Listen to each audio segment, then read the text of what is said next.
Et salut à toutes et à toutes, bienvenue pour la critique de l'épisode 4 de The Last of Us saison 1. J'espère que vous allez bien. Un épisode beaucoup plus court, cette fois, 45 minutes. Un peu surprenant, parce que ils nous ont habitués à des trucs un peu plus longs, etc. Donc c'est vrai que ça coupe assez net sur un cliffhanger assez brutal, j'ai trouvé. Petit problème au niveau de ma caméra et des codes, bon, c'est de la merde, on s'en fout. Du coup, épisode un peu moins intéressant de mon côté. Pour l'instant, les 3 premiers, c'était des dingueries à chaque fois. On avait le premier qui mettait tout en place, l'univers, qui nous annonçait un petit peu ce qu'allait être, à quoi allait ressembler la série. On avait ensuite l'épisode 2 où là on voyait vraiment des décors naturels, etc. Où on se dit ok, là on commence à être dans le truc et tout. Épisode 3, on part sur un background de personnages ultra bien branlé, une romance assez ouf, rarement vue dans des productions aussi imposantes. Angle ultra intéressant, bref, incroyable. Et là on arrive à un épisode 4, c'est dur de faire au-dessus de ce qu'on a déjà eu. Personnellement, je trouvais que... Voilà, c'est pour ça que l'épisode 4 a été un peu une déception. Oui, on peut le dire, une déception à mes yeux. J'ai quand même adoré, hein, j'en redemande, je veux voir absolument la suite. Mais j'ai trouvé que ça baissait un peu en qualité. Ça baisse un peu en qualité. Là, on reprend Ellie et Joël. On suit Ellie et Joël, on est reparti. Et là, vraiment, c'est que du Ellie et Joël. On n'a même pas un petit truc de... une petite scène qui s'est passée avant l'épidémie, un truc... Non, c'est vraiment full Ellie et Joël pendant 45 minutes. C'est pour ça que j'ai trouvé que c'était un peu déceptif. Alors, on a quand même l'introduction des personnages de Sam et Henry, qu'on verra, j'imagine, dans l'épisode 5. Là, on les introduit juste, on en entend parler, et on les voit à la fin. C'est le cliffhanger de fin. Donc Sam et Henry qui étaient deux personnages qu'on croisait dans le jeu, et avec lesquels on va vivre quelques heures d'aventure avant de se séparer, que les chemins se séparent. Donc, plutôt intéressant. Alors, je me souviens pas vraiment dans le jeu comment étaient ces personnages-là, pourquoi on les croise. Je me souviens plus trop. Je crois qu'ils doivent rejoindre des survivants. Il me semble que c'est un truc comme ça. Ils veulent rejoindre des survivants et du coup, on les croise et en gros, on va faire un bout de chemin ensemble. Voilà. Là, en fait, c'est un peu différent, d'après ce que j'ai compris. Ils sont carrément...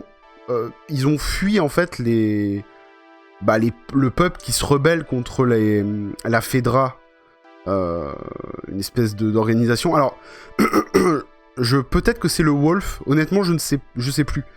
Le Wolf qu'on voit dans The Last of Us Part 2, je sais pas si c'est ces gars-là, mais probablement, j'en sais rien. Je sais pas s'ils ont un nom dans le premier, ce groupe de personnes. C'est peut-être pas le Wolf d'ailleurs. Mais bref, en gros, des gens qui sont un peu comme les Lucioles, mais juste voilà, des mecs qui respectent pas la Fedra et qu'on a rien à foutre et qui foutent le bordel, en gros. Plus ou moins. Ils sont moins dans le délire de la survie, etc. Comme les Lucioles, ils ont pas vraiment de positionnement ultra politisé, d'après ce que j'ai vu. C'est juste des gens qui récupèrent des armes et tout, et qui vont faire leur loi à eux et leur vie à eux, quoi. Et donc Sam et Henry, apparemment, sont pourchassés par ces gens-là. Je crois qu'ils se sont barrés. Ils étaient avec eux. Donc voilà. Là, c'est un truc qu'on n'avait pas dans le jeu. Du coup, prisme intéressant de le voir de cette vision, d'avoir cette vision-là. On verra ce que ça va donner. Voilà, sinon, écoutez, on retrouve vraiment l'aspect jeu, là, parce que on a énormément de scènes qui sont carrément du plan copier-coller des plans du jeu, quoi. La scène du magazine porno dans la bagnole, la scène où encore dans la bagnole où Ellie dit qu'elle est pas fatiguée, qu'après ça coupe et elle s'endort. La voiture qui se crache dans un magasin. Enfin bref, on a vraiment le délire, l'espèce de tank qui traverse la ville pour mitrailler les mecs. On a vraiment le délire de... On reprend le jeu là. Là, on est dans le jeu. on a encore une courte échelle d'ailleurs, assez marrant. Et alors, du coup, j'ai trouvé ça sympa, mais il y avait moins de surprises. C'est vrai que là, pour le coup, ils ont tellement été loin avec l'épisode 3 que là, quand on retombe un petit peu dans ce truc-là, c'est moins surprenant. Et on a, du coup, la relation entre Ellie et Joël qui va un peu plus se développer, où voilà, elle va commencer à raconter des blagues à Joël, et Joël aussi va faire des blagues, etc. Ils vont rire ensemble et tout, donc là, on commence, même s'il y a une scène où Joël dit à Ellie, non, t'es pas de ma famille, t'es un colis que je dois, t'es une livraison, quoi. Je dois te livrer à tel endroit, tu vois, Balek. On sent quand même que on a des liens qui commencent à se créer. Donc ça, c'est plutôt intéressant. Après, le jeu des acteurs, encore une fois, toujours cool. Hein. Pour moi, Ellie, elle est vraiment au top. C'est vraiment la Ellie du jeu, pour moi. Elle a les mêmes mimiques, les mêmes vannes, elle a le même répondant, quoi. C'est ça qui est super intéressant. Et puis, ouais, Pedro Pascal, toujours au top. Joël, toujours rien à dire non plus. Voilà, écoutez, honnêtement, j'ai pas grand-chose, encore une fois, à dire sur cet épisode. Très cool, mais voilà, un peu court, et rien de trop surprenant pour les gens qui ont déjà fait le jeu, du coup. C'est ça qui est dommage. Alors que j'ai trouvé que dans les 3 premiers, même quand t'avais fait le jeu, tu te prenais quand même des petits trucs dans la tronche, quoi. Tu te dis, waouh, attends, ok, d'accord. Donc, à voir pour la suite.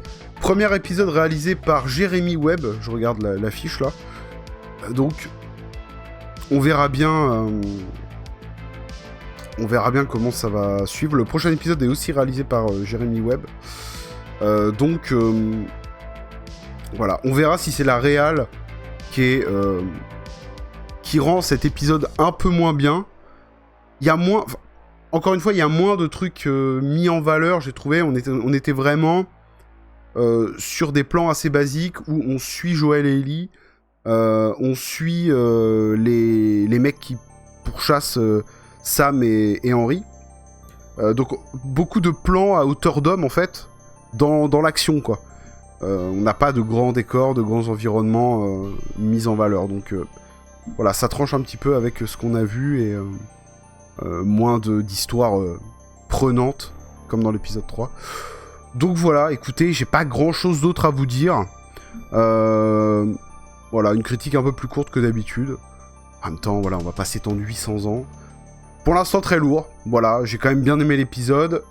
J'étais un peu déçu de comment ça se finit. Puisque bon, voilà, ça se finit, il y a Sam et Henry qui réveillent Ellie et Joël en leur pointant un gun sur la tempe.